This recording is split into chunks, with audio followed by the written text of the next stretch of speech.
Hello, welcome back to the channel. I am currently sat in my second project car that I mentioned in a previous video. This happens to be a Volkswagen Polo that I purchased. I'm currently out in it, I'm going for a drive. I had it delivered yesterday afternoon on the back of a flatbed, as most vehicles do turn up like that. And I'm taking it out for a drive because I was going to get a tyre fitted on the new alloy wheel for the Panda. So I'm out and about in it, and what a beast it is. I'll give you a show of the inside and then the issues that I'm having with it already. So this is the inside. Already had to change the battery in it because it came flat, as they always do. So it's a 1.4 Polo, Volkswagen Polo match, and it's done 49,916.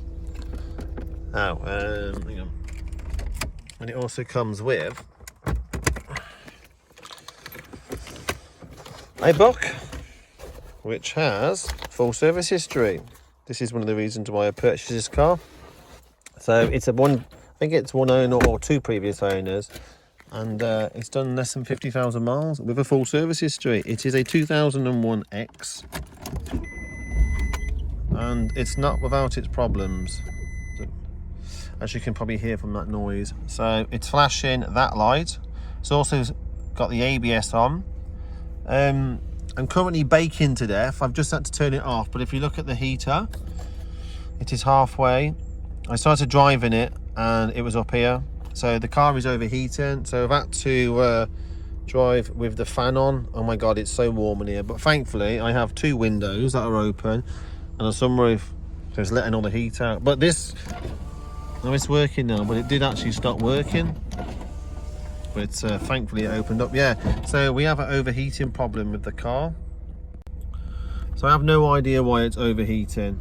I literally just put some tax on it. I registered it in my name. I put some insurance on it for the day, just so I could take it out for a drive and see what it's like. It drives fine. It's quite nippy actually. As I say, it's a 1.4 petrol. It's got a bit of a clang on the front wheel. I think one of the suspension is a bit it's a bit noisy. It definitely needs replacing. I'm going to take the wheel off and have a look at that. And bear in mind, I'm no mechanic, so I'm going to guess what's the matter with it. Sounds like something's loose down there, but I will take it off and have a look. Let me spin you around a moment and I can show you what's going on actually. As you can see, the temperature gauge is already rising, so I'm going to have to put the heater on. And it's not really good at all. It's absolutely sweating in here. It's come with a quarter of a tank of fuel, so I'm just currently using that up. I'm going to plug in my OBD scanner in a bit and see what the problems are. Hopefully it would give me an indication of what's going on with it. If there is anybody out there that knows a bit more about cars than me, I'd like to know if you could provide me with some knowledge and give me an idea of why it might be overheating. I'm guessing possibly the thermostat's not opening. Actually, oh yeah, there was no water in the coolant. I mean, there's no coolant in it. So there was, when I had it, there was no coolant in it, so I've just put some in. It's the wrong coolant, I think. I think it takes the orange one, but I put blue in. Maybe that's because it's... But anyway, needless to say, there was nothing in it, and it has gone down. I filled it on max, and now it's gone down. It actually sounds like a diesel, even though it's petrol. It sounds... the oil is fine. It was serviced 1,000 miles ago, even though it's only done 1,000 miles in the last year. I'm guessing that's been recently changed, I suppose. Maybe can't see that one, but it is very I just had to put a new battery on it. Came with a dead battery.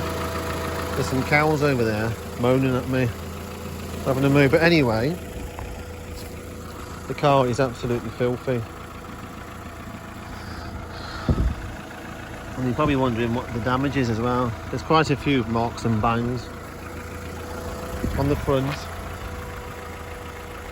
The cover is off because it was towed. When it came to me, it had a tow eye in it, and I was like, oh my god, no way.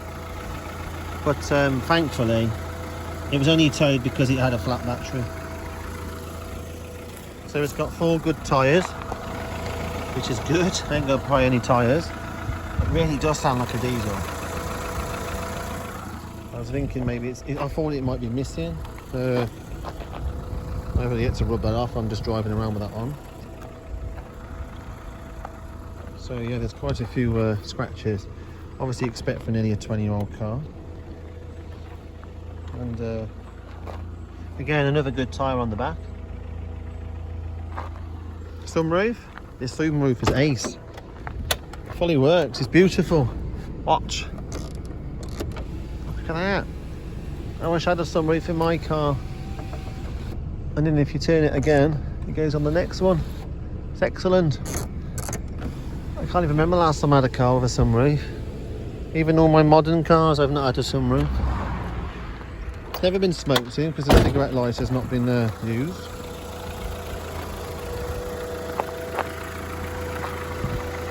It's definitely been bashed around a few times. Some scratchings. You know, we're not going to worry about any of that. It's a nice colour though. Again, good tyres. Very good tyres. These tyres have been replaced recently. And they're rain tyres as well. So in here somewhere, we've got a noise. I shut the tail when I'm out, tyre. I don't know what it is. Hopefully it's nothing too dramatic. This mud came free with the car, by the way. No electric mirrors. It's got central locking, but not a remote. Windows work. Let me just keep an eye on the gauge. Oh yeah, look at the gauge, look. It's gone up a bit. Let's turn the heating on a bit higher. So it's a 2-door. So I'm going to show you now the damage. Are you ready for this? 1, 2, 3. Ta-da! There it is. That's it. It's a Cat N write-off because of that dent. And of course, this car being an X, which is 2001, it's nearly 20 years old, they writ it off. And that's it. I'm just going to push that dent out and leave it as it is. I'm not even going to fix it or do anything with it.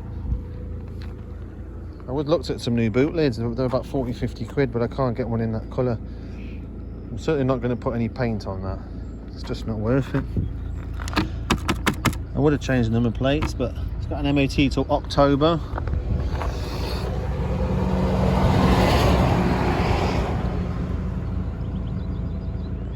So it has MOT to October, so I'm not going to worry about changing the plates. The only other thing is, though the lights are on, not on in the car. Oh, I'm lying now. One of the reasons why the battery was completely flat is because the lights were left on. So I've wiggled this around a little bit. And when I went out to the car last night, I noticed that these lights were on. Now they've gone off now. How convenient. But anyway, the lights were on for no reason, and I've put it down, pinned it down to that. When you push it, I mean it's on.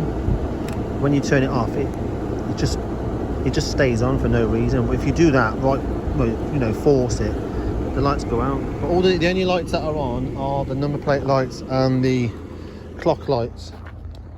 So I'm hoping, which is ironic, they've gone out now. Let's see if we can turn them back on, because it did flat the battery. Hence, when the car came to me, the battery had no volts in it whatsoever. Now they've come on now, so perhaps they're okay now. Okay, well, I'm not going to worry about it. I did take the battery terminals off last night because it was going flat. But anyway, that's the damage. The boot shows that it's open sometimes in the car. Oh look, ignore that, eh? That's from the other car. That's my new wheel I've had turned up. Let's take that out a minute. Oh, that's so expensive. I don't want to ruin it. Comes with a free triangle. That's the front trim. And then a boot. A brand new space saver. It's never been used. Jack. I wonder if that's the bang. No, it can't be, can it? Let's say that was what's on. Screwdriver. Ah, that's where the thing should be. I wonder, no it can't be, but perhaps it might be the stuff in the boot. There's no first aid kit, I have looked. I'm trying to find a wheel for this trying to find a tyre for this wheel. I went to a garage a minute ago to get a part worn because I wanted to match, because the other tyres on the car for the Panda are obviously slightly used. But I'm gonna have to go and find another garage now to go and put a tyre on it, because it's booked in for an MOT tomorrow, which you'll see eventually. But it is seems a nice car, kind of. I'll tell you what, this car would be perfect for if you're a delivery guy. I have quite a few delivery companies around by us that deliver for like Amazon and My Hermes, and this would be a perfect delivery car bombing around in. The steering is a bit whiny. Not that you can hear it, because the bloody can't. Oh, the temperature's gone down again now. Sorry, let me take my hand off that. Let me just turn it off for a minute. And as this car passes, came somewhere else today to be less noisy. If you listen, so I'm yet to check the fluid. Somewhere in there. But okay, so let's put the bonnet on. Strut brace on there. Is that? Oh god, look at the state of that. Glass is all scratched. It really does need a good clean. So that's it. That is the beast that I've purchased for £475.